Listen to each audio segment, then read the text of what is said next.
just gonna hide these so you can get a full view. When you access the Padlet, all you have to do is click on the plus sign, right? And it takes you to a separate box. Get rid of my over here so you can see it. And you just type in an answer. So what does hybrid instruction mean to me? You type whatever you want. It means confusion, right? Once you type in any kind of word, you would hit publish, and then it would appear underneath the question, right? With your name, if you want. For me, it's my name because this is my Padlet page. If you made a mistake, all you have to do is delete it. But anyway, it's also a nice tool for people to play with, right? So this is the live Padlet that will be open today, and it would also be open for those of you who are watching later today. Now, I'm going to get rid of this particular screen, and I'm going to move to the actual PPT part of today's presentation.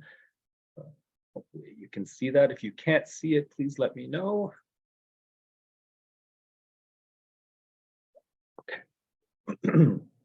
Everybody see my PPT? Yes? Is it working? Okay, perfect. I'm going to start the slideshow. Okay. Yes, so I can see it. Wonderful. Good. That's good. That's good for me. That's the, one of the things about teaching online is that's a famous question in the online classroom. Can you see me? Can you see my screen? So we're talking about the hybrid model today. And what I understand is that some of you are considering what it means to have a hybrid mode of instruction.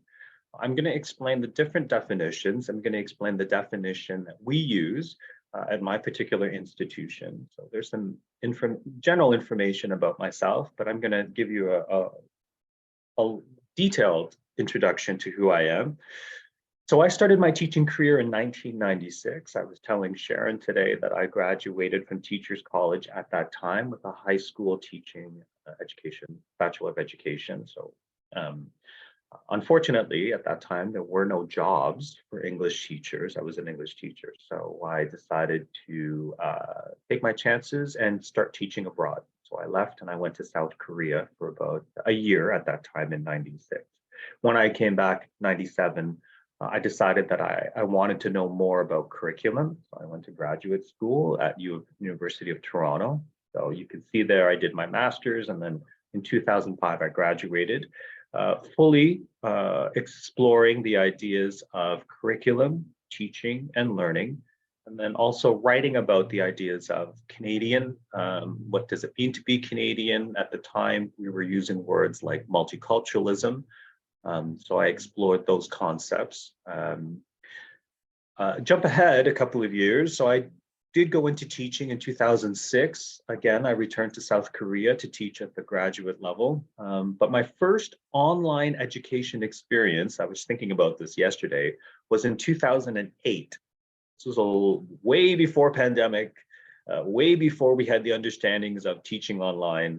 But in South Korea at that time, because of their technology, they were able, for example, to provide online education to students who wanted to study from home.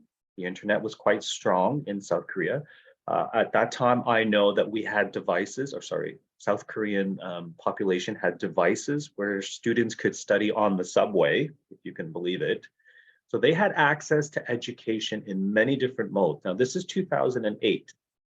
When I was asked to join the online university, a lot of my friends were saying, you shouldn't. Online education is going nowhere.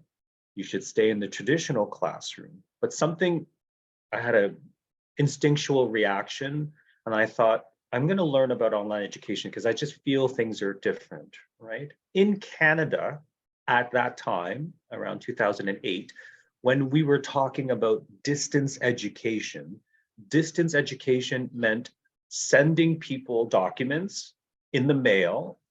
They would complete their assignments. They would mail the information back to the institution. Somebody would mark it, and then they would pass, right? That's very different from what we understand distance education to mean today. So in 2008, I had the opportunity in South Korea to learn about online education and then bring that back to Canada. So I returned to Canada in 2013, and that was my first time designing courses for universities. I worked for the University of New Brunswick, and Victoria knows me from my time at Yorkville University, where we met, both fully online universities. So that's when the movement started to happen. I was a contract educator from 2013 to 2022. So I had real no institution. I worked at one point in time, for example, I worked for 5 institutions, either as a facilitator, a developer, an instructor, a marker, a capstone coordinator, those kinds of things.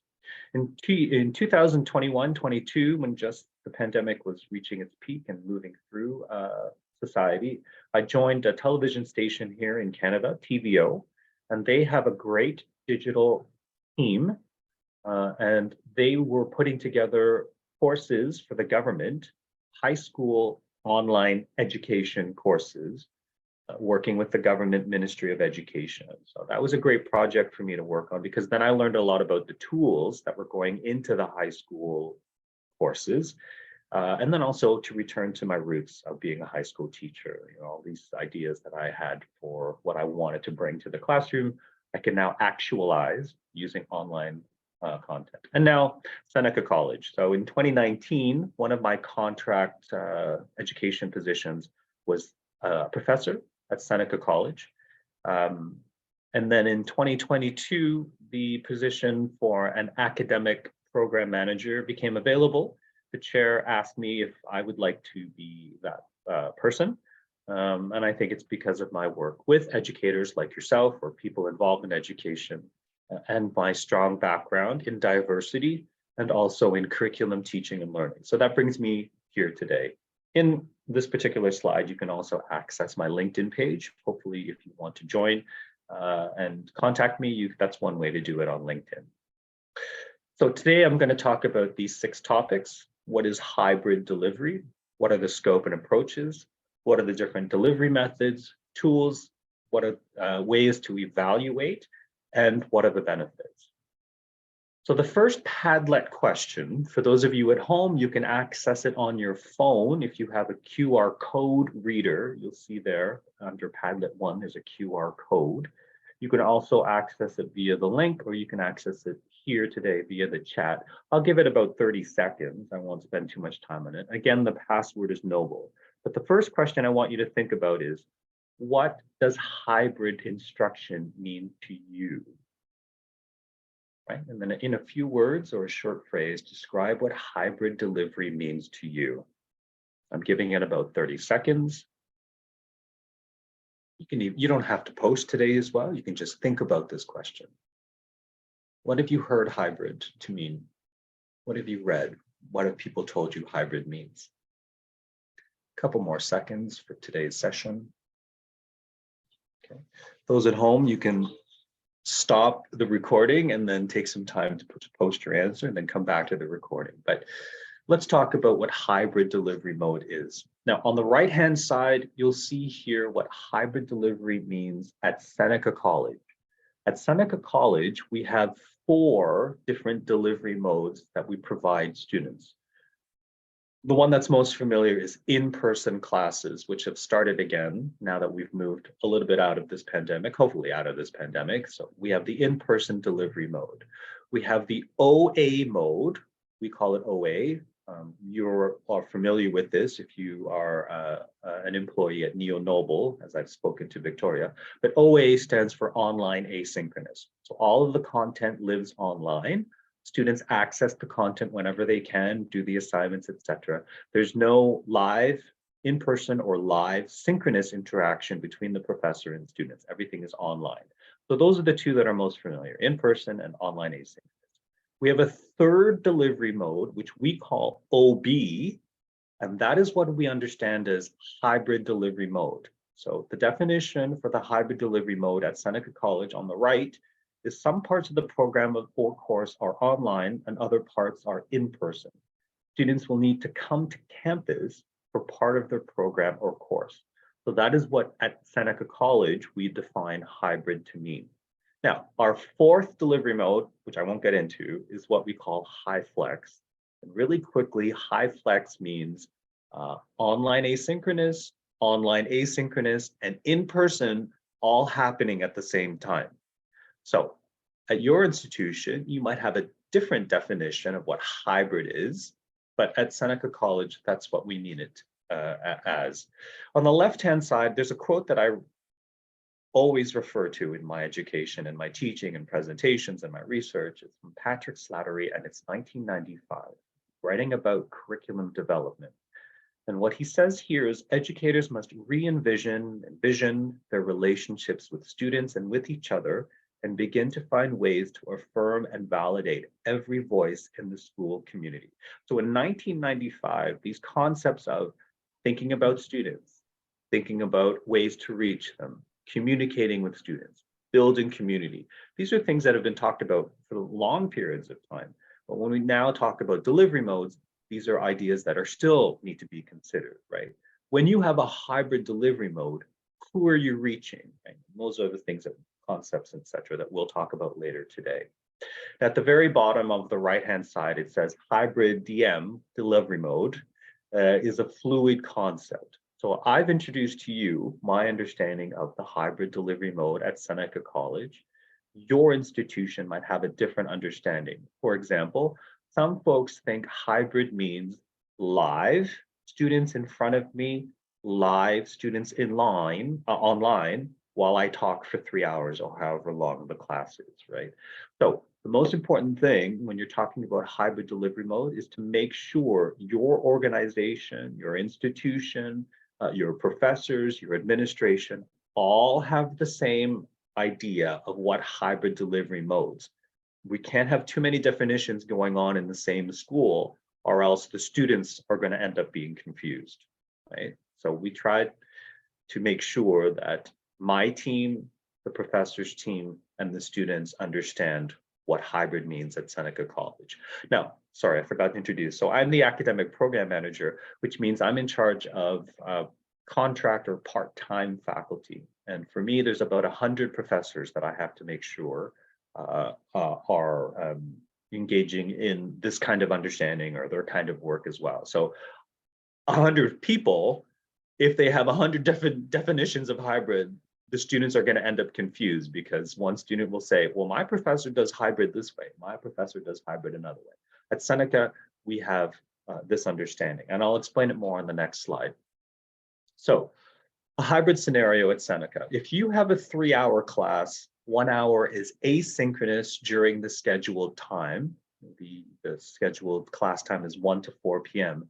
And then the other 2 hours are synchronous online, right? So today, Monday, my class runs 1 till 4 p.m. The first hour, I will say to students, I want you to access this reading and watch this video, because we're going to use it for the rest of the class today. When you log in at 2 o'clock, so you have 1 hour to look at this reading, look at this content, come at 2 o'clock, and I've organized group work, or I have a little bit of a lecture. So for 2 hours, we're going to be synchronous online.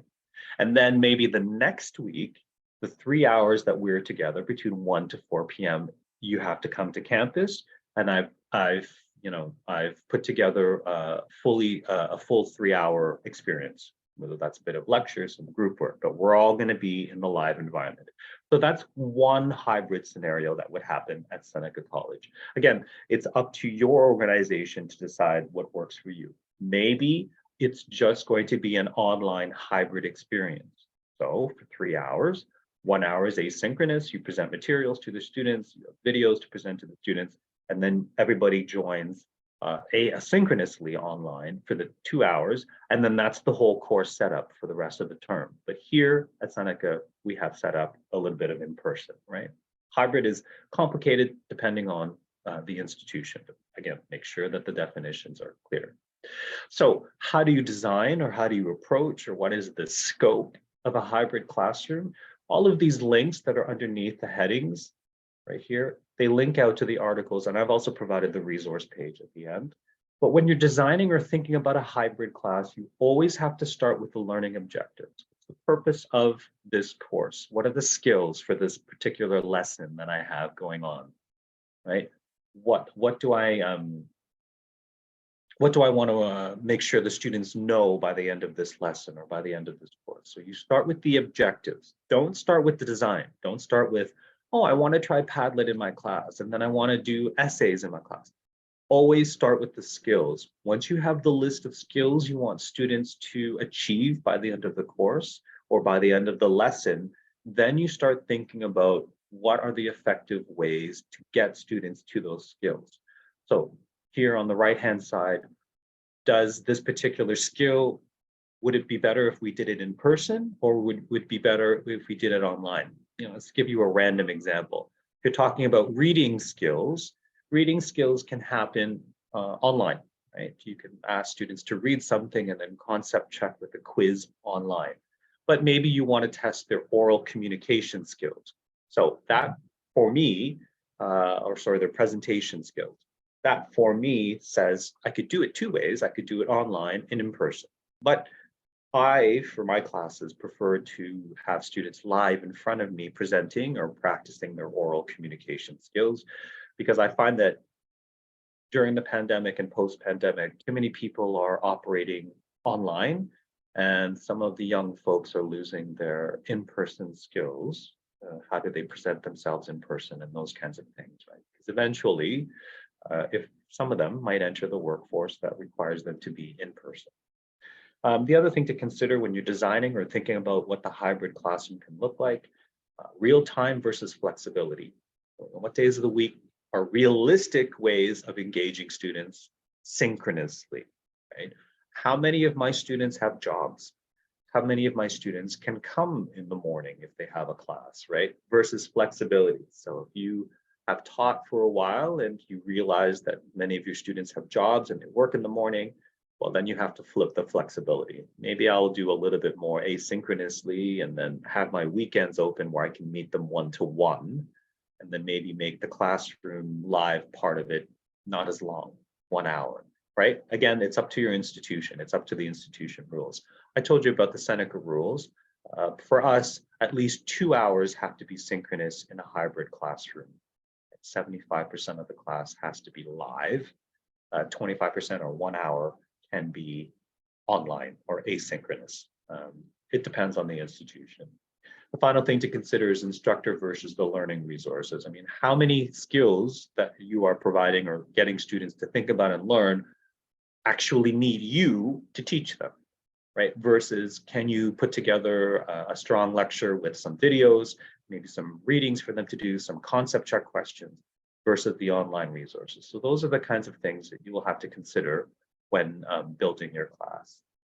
On the left-hand side, you'll see a quote from the article that says, at its most basic, hybrid learning requires instructors to effectively deliver material in 2 different ways at the same time, right? So at least 2 different ways is this person's author's definition of a hybrid approach. Okay, so Padlet number 2 is describe what the hybrid classroom would look to you.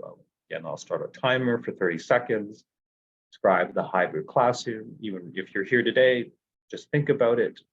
If you're at home watching later, you can access the Padlet and add your answers. That's fine. Just think about what the hybrid classroom would look to you. And you can be honest, confusing, complicated, those kinds of ideas. All right, 30 seconds are up. Let's keep going. Delivery methods in the hybrid classroom. So on the left-hand side, the quote from the article, same article, to say that a course will follow a hybrid learning model is commonly understood to mean that some students will participate in person while others take part remotely. So again, what is the delivery mode and what is acceptable attendance from students? And some of the ideas of a hybrid classroom that are complicated are getting students to come to class when you ask them to, right? A lot of folks, students especially, are operating in many different delivery modes. I told you about the 4 that operate at Seneca. So we'll say hybrid to students, and they will say, oh, I didn't know I had to come in person. I chose it because I thought it was just online. Well, at Seneca, it means you have to come to campus, right? What we also ask professors to do or instructors to do is to make that perfectly clear in their syllabi. At Seneca, we call them addenda. But that information, that document, the syllabus or the addendum, when presented to students, learners, should have the definition of hybrid and the expectation going forward.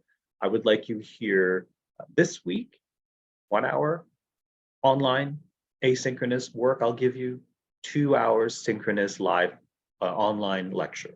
Next week, you have to come and visit, right? If that's the way you've set up your school. As long as that document is clear to students, that's also binding document, so it protects your institution from any kind of future. Like if for example, a student says, oh, I didn't know about this, you can say, well, all students get the syllabus at the start of course. So this is the document that says this is the hybrid delivery. Just again, to make sure that the delivery mode, whatever you define hybrid to mean, is crystal clear to students. The tools of hybrid teaching and learning. On the left-hand side, the quote is, when putting your course together, think in terms of what students are going to do or deal with on any given day. Ensure you're planning a course that varies the student experience, right? So the tools of hybrid teaching and learning. You can use many different items, right? I'm sure some of you who have taught, you've used YouTube videos. I'm sharing the idea of Padlet, Mentimeter, Google Classroom, whiteboards. There's so many different ways for students to engage online. But I mean, I'll talk about this later, but fundamentally, first of all, students have to have access to the internet. And I know that that's difficult for a lot of communities, depending on where you are. I mean, when the pandemic hit and everybody, educators or ministers of education or government bodies relative to education just said, oh, everybody can go online. Well, no, that's not true. Not everybody can go online. There are communities that don't have access to the internet. There are communities that don't have access to devices, right? But that's another consideration for the tools of hybrid teaching and learning. Not only is it some of these third-party tools that I'm showing you today, PPT even, or audio, Zoom is another tool, Teams is another tool. All of those things are great, but we also have to think about devices and access and all of those ideas. What are the actual tools that will get students to successful rates of learning and understanding content?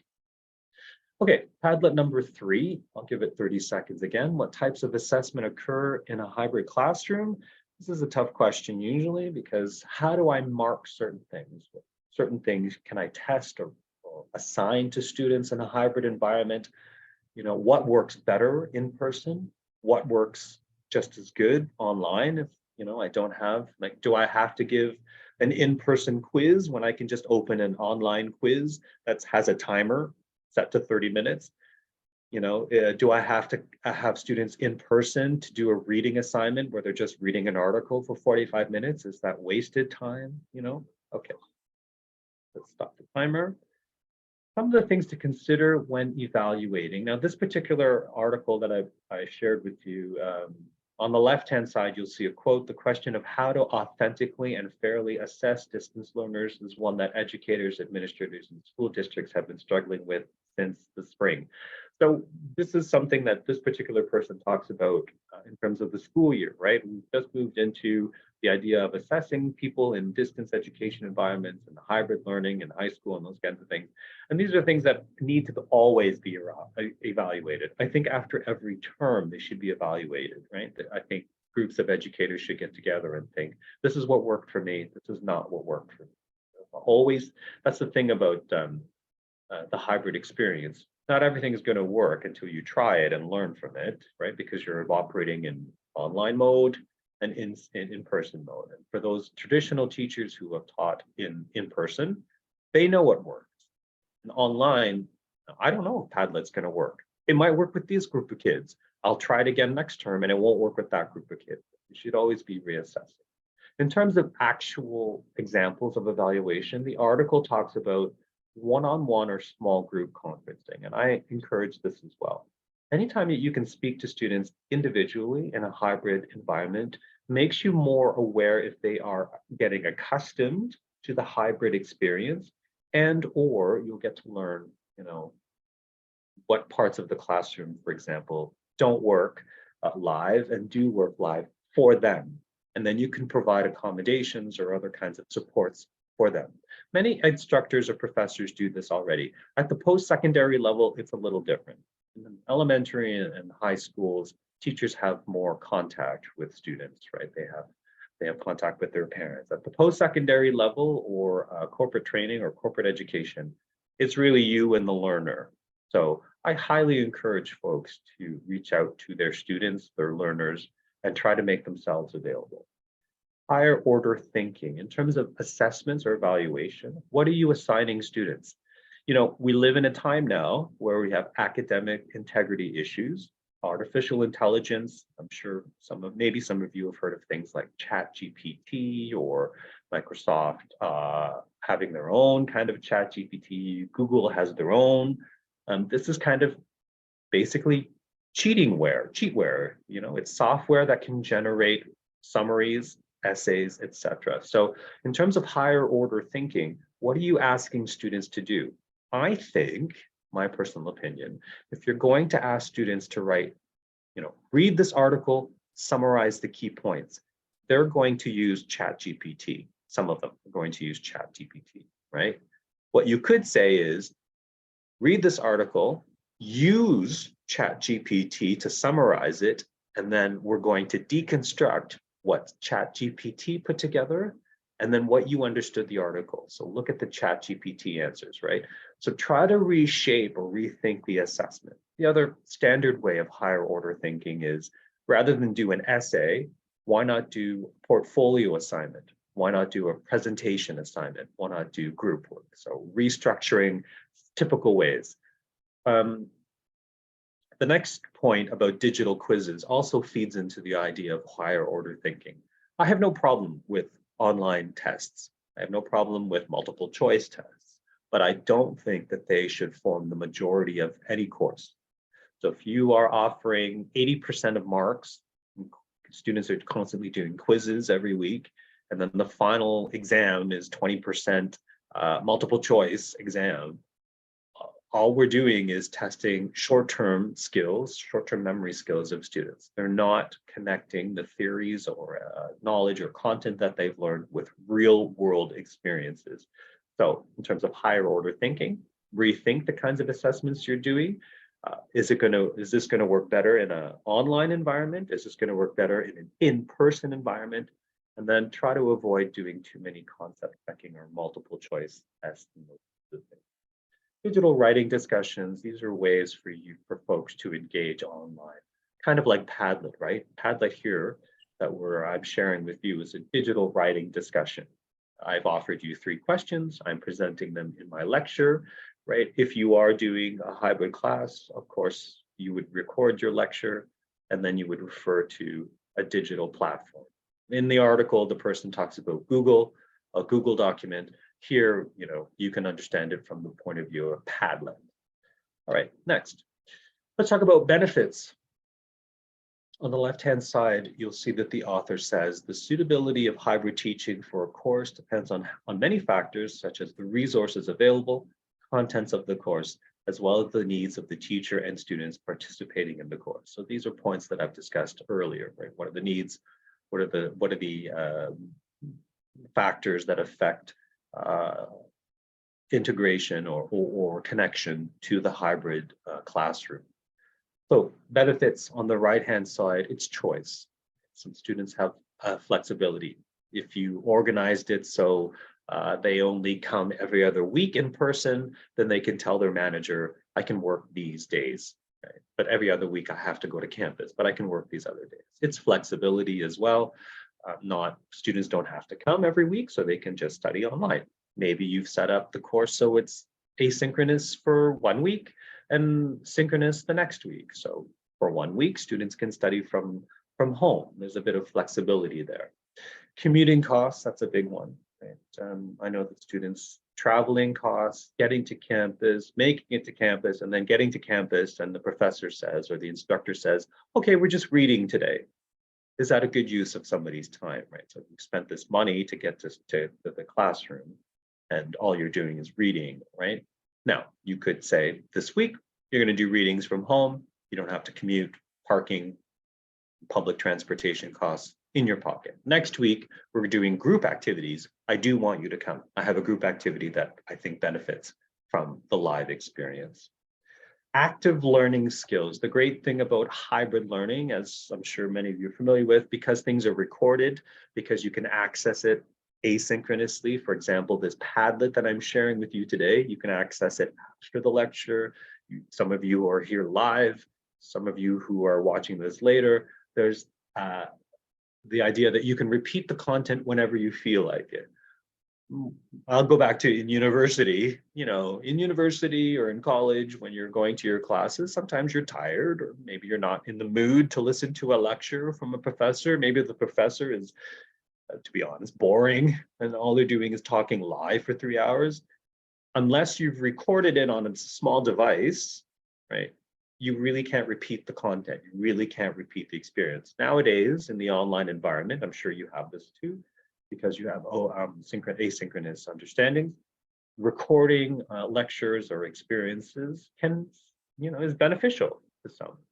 Now, there's also some cons that are involved with hybrid or any kind of online learning, and I shared with you some of the ideas, but I think the main one is access to the online environment, whether that's devices or internet, as I mentioned earlier, right? If you live within an impoverished community, this was something that was revealed during the pandemic at the high school level, is how many kids were living in impoverished communities with zero access to the internet, and quality internet at that, as well as devices. So then the government had to scramble and yes, we should provide students with free devices that they can access, right? And shouldn't be taken for granted that everybody has privilege and access to the internet, or 2 or 3 computers at home. There could be just one computer at home that 3 students have to share, 3 siblings have to share. That is the reality about any kind of online education, but I won't get into too much of that. That's not the purpose of today's discussion. So the final point I want to leave you with is something I read just recently, that any kind of innovation, in this case, teacher innovation or educator innovation, is inherently a collectively driven process. So although the hybrid idea is presented to you